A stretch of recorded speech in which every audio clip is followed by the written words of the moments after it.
Seorang kakek kaya raya hidup sendirian di rumah mewah yang megah tapi sunyi. Hingga suatu hari, ia mempekerjakan seorang gadis muda berusia 22 tahun sebagai perawat harian. Tak ada yang menyangka bahwa perhatian kecil yang tumbuh di antara mereka akan berubah menjadi cinta yang menggetarkan dan berakhir di pelaminan. Cinta yang tak peduli pada usia. Penasaran dengan cerita lengkapnya? Jangan lupa subscribe channel Rahasia Ranjang untuk melanjutkan menyaksikan cerita ini. Di sebuah rumah megah berwarna putih gading, yang berdiri anggun di tengah taman luas, tinggallah seorang pria tua bernama Surya. Usianya telah melewati 73 tahun, namun pandangannya masih tajam, dan langkahnya meski pelan, tetap membawa wibawa. Rumah itu sunyi. Hanya terdengar suara jam antik berdentang setiap jam, dan sesekali langkah para pelayan yang menjaga jarak. Sejak istrinya meninggal 5 tahun lalu, Surya memilih hidup menyendiri. Ia menolak keluarga, menolak teman, dan menolak semua hal yang mengingatkannya pada kehilangan. Ia duduk setiap pagi di ruang kerja, memandangi foto almarhum istrinya yang tersenyum dari bingkai perak. Matanya sering basah, tapi ia tak pernah menangis di hadapan siapapun. "Kau terlalu cepat pergi," gumamnya pelan. Meja kayu jati di depannya penuh obat-obatan. Jantungnya lemah, tekanan darahnya tidak stabil. Dokter menyarankan ia ditemani perawat pribadi. Tapi Surya menolak. Baginya, tak ada yang bisa menggantikan perhatian sang istri. Namun, tubuh tak bisa terus bertahan dengan kehendak hati. Suatu hari, setelah pingsan di kamar mandi, Surya akhirnya menyerah. Ia menyetujui kehadiran seorang perawat, tapi dengan satu syarat. Harus muda, sabar, dan tidak banyak bicara, katanya singkat. Esoknya, muncullah seorang gadis bernama Aira. Usianya baru 22 tahun. Rambutnya panjang dan dikuncir sederhana. Tatapannya hangat, tapi tidak memaksa. Hari pertama Aira datang, suasana di rumah itu seperti bertabrakan dua dunia. Aira mengetuk pintu kamar dengan lembut. "Permisi, saya Aira, perawat baru dari agensi."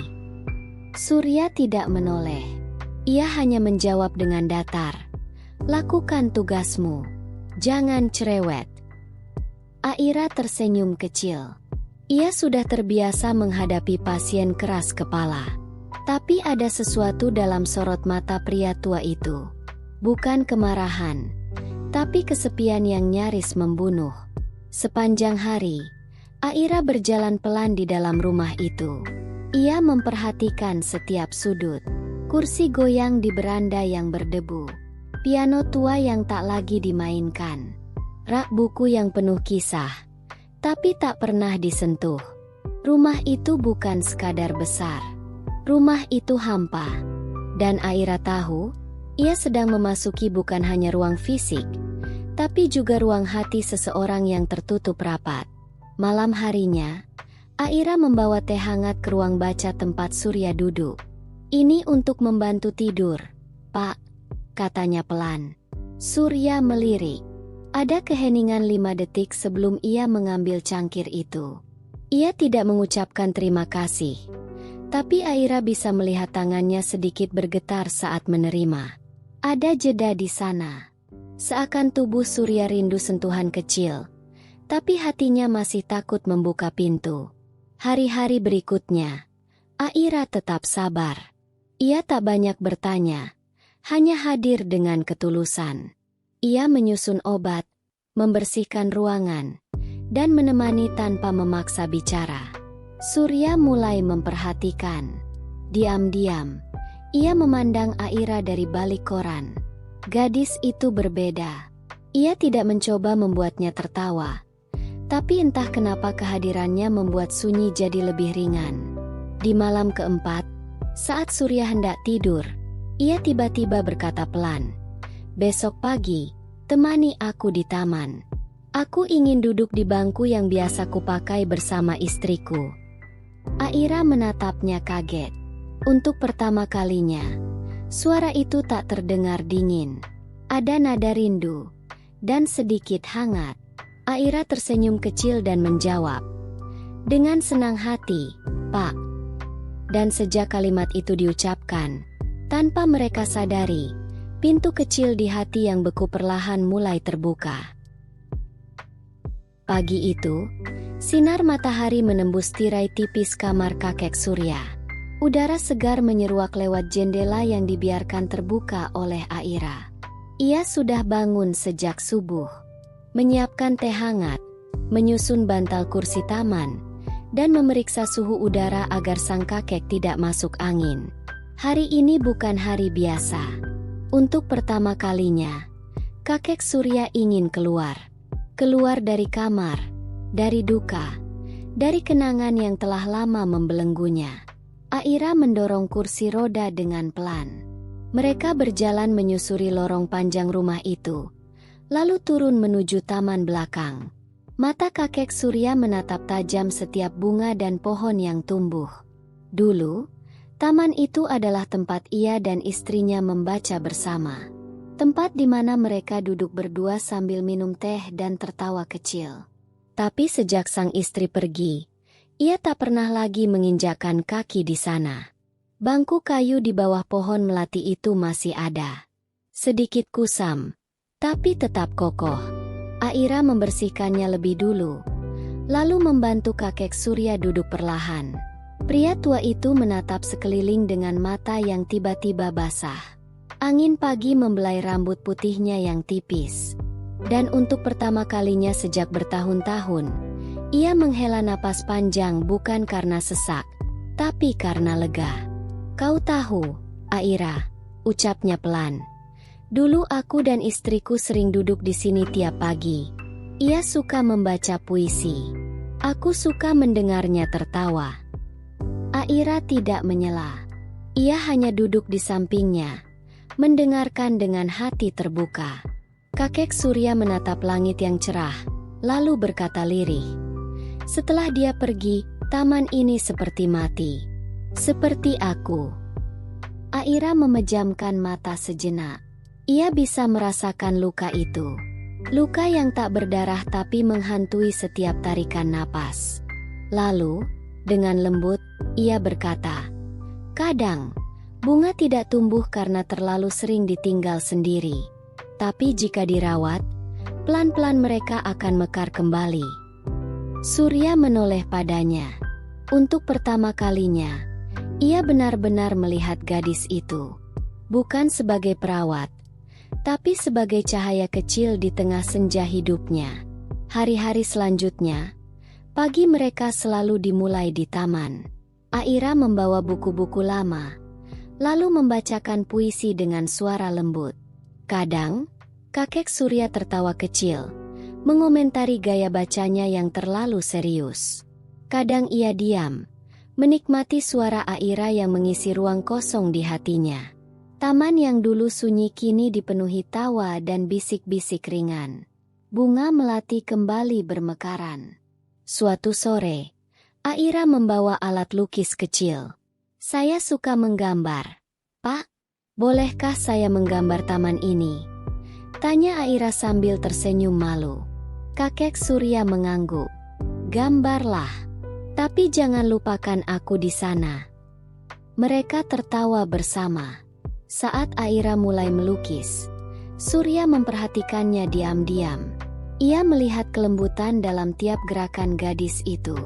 Cara ia mengusap rambut dari wajahnya. Cara ia mengernyit saat fokus. Hati yang sudah lama beku itu perlahan-lahan terasa hangat.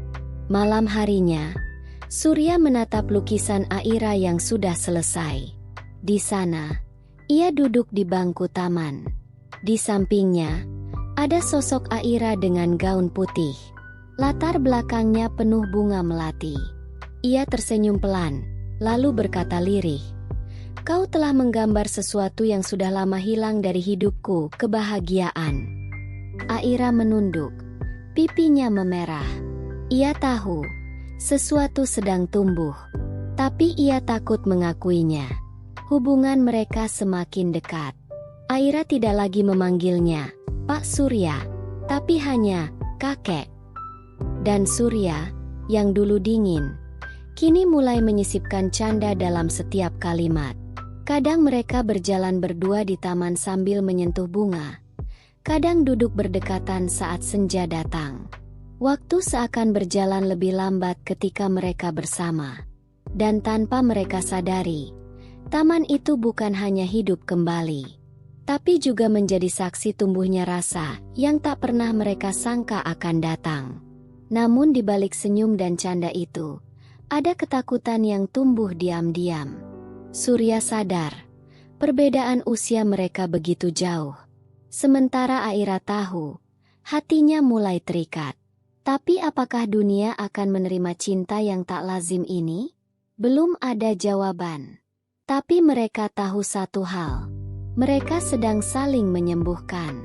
Dan kadang, cinta pertama yang datang di usia senja, justru yang paling jujur. Malam itu hujan turun deras. Angin meniup tirai jendela dengan kasar, membuat daun-daun pohon melati di taman bergoyang tak tentu arah. Suasana rumah besar itu menjadi lebih sepi dari biasanya. Langit yang kelabu dan gemuruh petir sesekali menggetarkan kaca jendela. Aira, yang tengah menyeduh teh hangat di dapur, merasa gelisah. Sudah 2 hari ini kakek Surya terlihat murung. Ia jarang bicara, bahkan tidak meminta ditemani ke taman seperti biasanya. Saat Aira membawa nampan ke kamar, lampu tiba-tiba padam. Rumah gelap gulita. Hanya cahaya dari kilat sesekali menyinari lorong panjang yang biasa ia lewati. Jantung Aira berdetak cepat. Bukan karena takut gelap, tapi karena ia tahu kakek Surya membenci kegelapan. Ia pernah bercerita, semasa kecil ia pernah terkunci di ruang bawah tanah selama berjam-jam. Sejak saat itu, gelap selalu menjadi musuhnya. Aira segera mengambil lilin dari dapur, menyalakannya, lalu berjalan cepat menuju kamar kakek Surya. Saat pintu dibuka, ia melihat pria tua itu duduk di kursinya, diam, memeluk lututnya sendiri. "Kakek," panggil Aira pelan. Tak ada jawaban. Ia mendekat, meletakkan lilin di meja kecil, lalu berlutut di depannya. "Ini Aira. Saya di sini. Kakek tidak sendiri." Surya mengangkat wajah perlahan. Matanya merah, seperti habis menangis. "Gelap ini membuatku merasa seperti dulu. Sendiri. Tak ada yang peduli. Tak ada yang datang." Gumamnya pelan. Aira menggenggam tangannya yang dingin. Ia bisa merasakan getar tubuh pria tua itu. Perlahan, ia menyentuh pipinya, seperti ingin mengatakan, "Aku mendengarmu, aku peduli." Mereka duduk berdua di bawah cahaya lilin. Tidak banyak kata yang diucapkan. Hanya keheningan yang perlahan menjadi pengakuan. Aira menyandarkan kepalanya di bahu Surya. "Saya juga sering takut, Kek," ucapnya pelan. "Takut kehilangan, takut ditinggalkan. Tapi sejak di rumah ini, saya merasa seperti punya tempat untuk pulang." Surya menoleh pelan, menatap wajah Aira yang kini begitu dekat. Dalam hening itu, ada detak jantung yang terasa. Ada kehangatan dari tangan yang saling menggenggam. Ada sesuatu yang tumbuh, perlahan, tapi pasti. Surya tak berkata apa-apa, tapi ia menyandarkan pipinya di kepala Aira. Pelan, seperti seorang pria yang akhirnya menemukan kedamaian setelah bertahun-tahun tersesat dalam luka.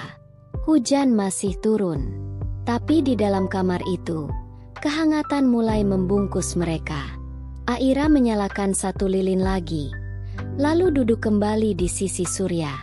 Mereka berbagi cerita tentang masa lalu, tentang kehilangan, tentang impian yang dulu pernah ada. Dan Aira mendengarkan semuanya, tanpa menyela, tanpa menghakimi. Ia tahu, kadang seseorang hanya butuh didengar untuk merasa hidup kembali. Malam itu berakhir tanpa listrik.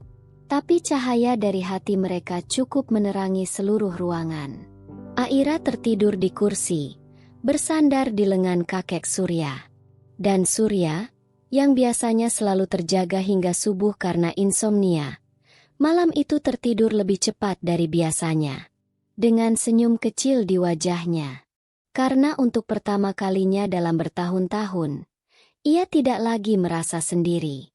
Keesokan paginya, saat listrik kembali menyala, Aira bangun lebih dulu. Ia menatap wajah kakek Surya yang masih tertidur tenang, lalu berbisik lirih. Aku tak tahu apa nama perasaan ini, tapi aku ingin tetap di sini, menjagamu, selamanya, kalau boleh. Ia tidak tahu bahwa kakek Surya, meski tertidur, mendengar bisikan itu dan tersenyum dalam mimpinya. Hari ulang tahun Aira tiba tanpa perayaan. Ia tak pernah membicarakan soal ulang tahunnya. Baginya, hari itu hanyalah pengingat bahwa waktu terus berjalan, dan orang-orang terdekatnya perlahan menjauh. Kedua orang tuanya tinggal jauh di desa, sibuk dengan urusan sendiri. Ia pun tidak berharap ada yang mengingat. Tapi pagi itu, saat ia masuk ke ruang makan, ia tertegun. Di atas meja makan, ada kotak kecil berwarna biru muda. Di sampingnya, setangkai bunga melati segar yang diletakkan dengan hati-hati. Aira menatap sekeliling, lalu membuka kotak itu perlahan. Di dalamnya ada kalung tipis berliontin mungil, berbentuk hati, dengan inisial AS, terukir halus di permukaannya. Tangannya bergetar. "Kakek," bisiknya pelan. Dari arah beranda, Surya muncul perlahan, mengenakan sweater abu-abu favoritnya. "Selamat ulang tahun, Aira," ucapnya. Suaranya terdengar berat, namun penuh ketulusan. "Aku tahu ini mungkin terlalu sederhana, tapi aku ingin kau tahu bahwa kau sudah memberi hidupku arti lagi." Aira menatapnya, matanya berkaca-kaca.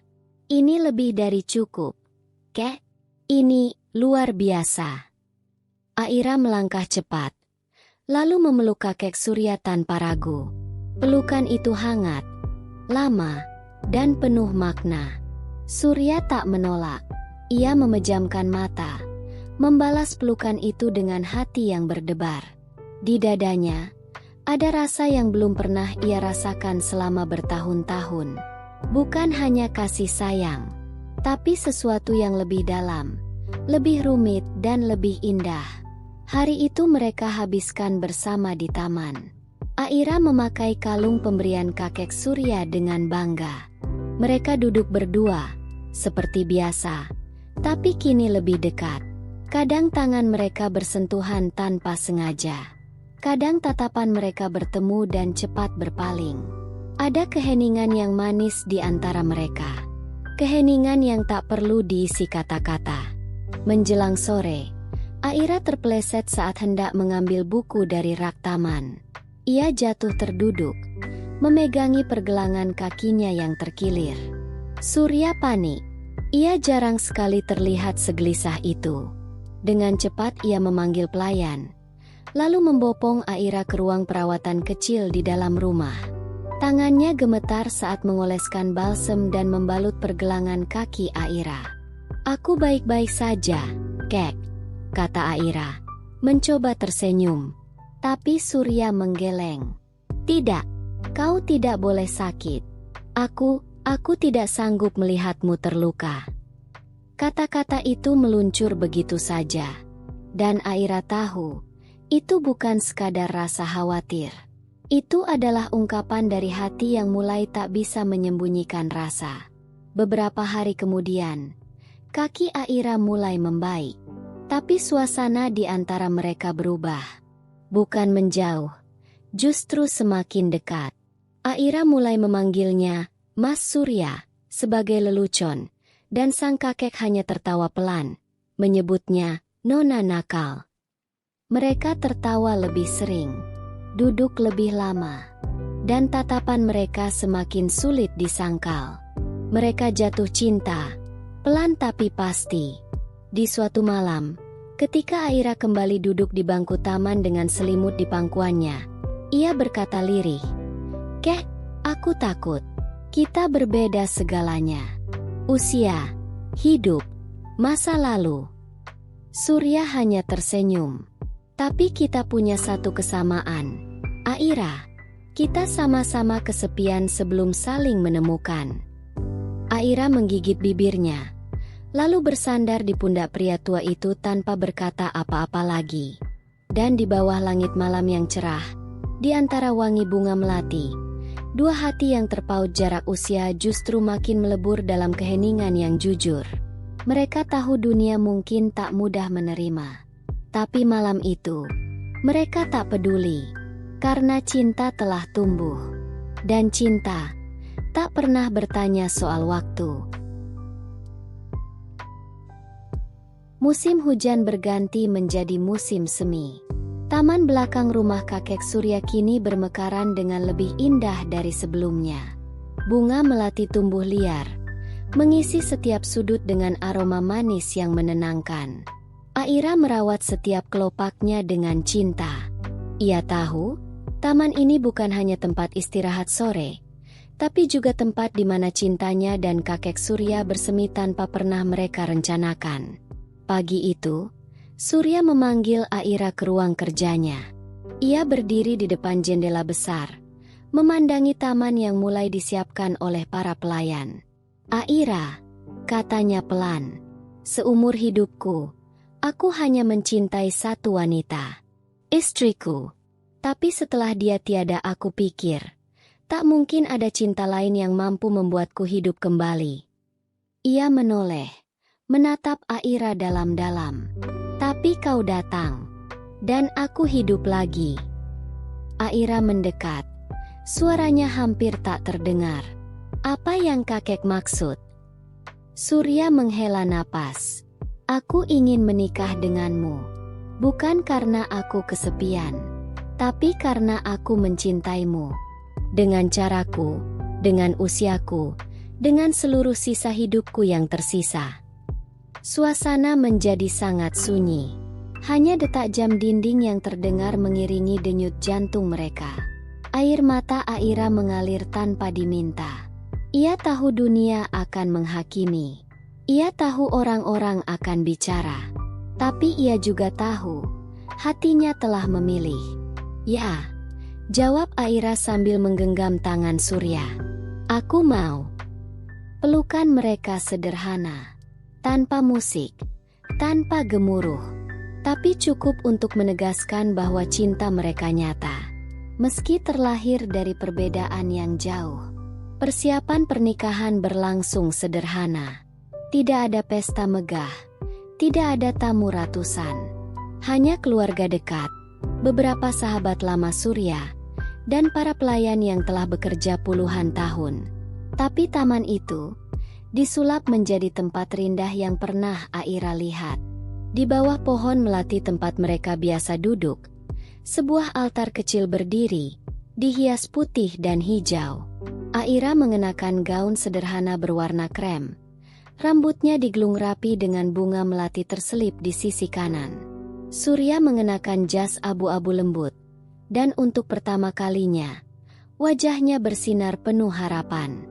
Saat Aira berjalan mendekat, seluruh tamu berdiri. Tidak ada musik pengiring, hanya suara angin dan bisikan melati yang menari di udara. Upacara itu singkat, namun penuh makna. Ketika mereka mengucap janji, mata mereka tidak lepas satu sama lain. "Aku tahu usiaku tak panjang," kata Surya, "tapi setiap detik yang tersisa, ingin kuhabiskan untuk mencintaimu." Aira menjawab dengan suara bergetar, "Dan aku akan merawatmu bukan hanya sebagai kewajiban, tapi sebagai bagian dari jiwaku." Ketika mereka berciuman untuk pertama kalinya sebagai suami istri, mata para tamu berkaca-kaca. Tak ada yang memperdebatkan usia, tak ada yang mempersoalkan logika. Karena yang mereka lihat bukanlah kakek dan gadis muda, tapi dua jiwa yang saling menyelamatkan. Dua hati yang akhirnya pulang ke tempat yang mereka cari seumur hidup. Malam itu, mereka duduk kembali di bangku kayu taman. Kini sebagai pasangan sah. Bunga melati masih harum, angin masih lembut, dan bintang-bintang berkedip malu di atas mereka. Aira menyandarkan kepalanya di dada Surya. Ia mendengar detak jantung yang tenang, penuh rasa syukur. "Terima kasih sudah memilihku, Mas Surya," bisiknya. Surya tersenyum. "Terima kasih sudah menyelamatkanku, Nona Aira." Dan di tengah malam yang sunyi, rumah besar itu tak lagi terasa sepi.